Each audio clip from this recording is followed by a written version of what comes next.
Have you ever seen these famous photographs from the 1800s of nicely dressed black and white children and wondered what was the story behind this art?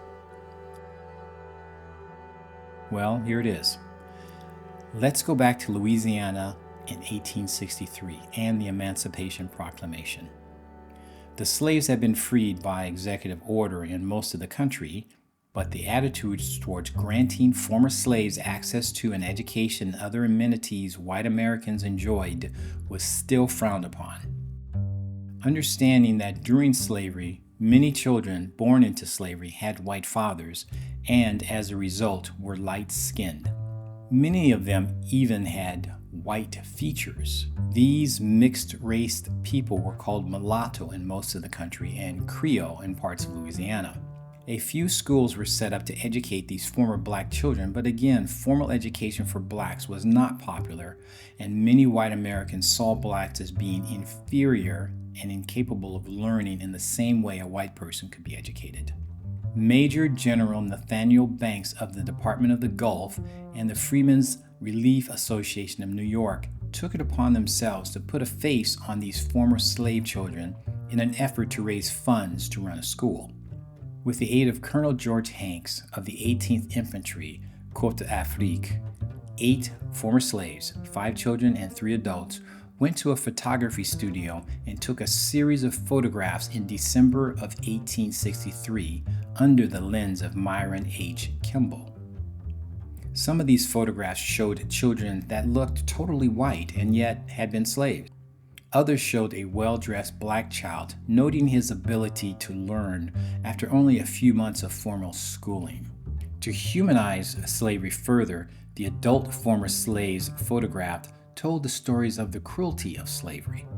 Their testimony and photographs were published in Harper's Weekly on January 30th, 1864.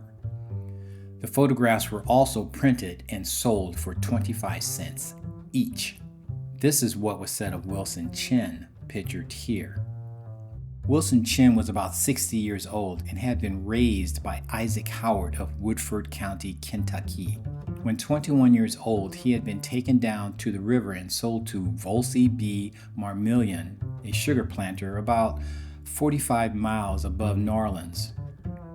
This man was accustomed to branding Negroes, and Wilson had on his forehead the letters VBM.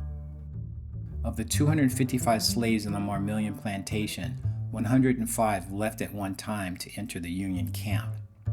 30 of them had been branded like cattle with hot irons, 4 of them on the forehead, the others on the breast or arm. Now, contrast these photographs with surviving photos of slaves and former slave children that had to fend for themselves. Sometimes a little help can go a long way. In the early days of freedom for former slaves, they asked for nothing other than a fair chance to create a new life for themselves and their families.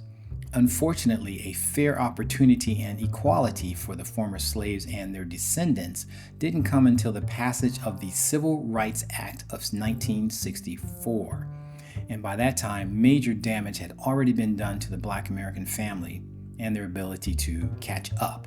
And in many ways, we are still playing catch up and still receiving pushback. In order for us to become the society that we truly want to be, we need to take a hard look at our past and collectively come up with solutions so that all may live prosperous lives. It's the only way that we'll survive ourselves. If you think differently, let me know.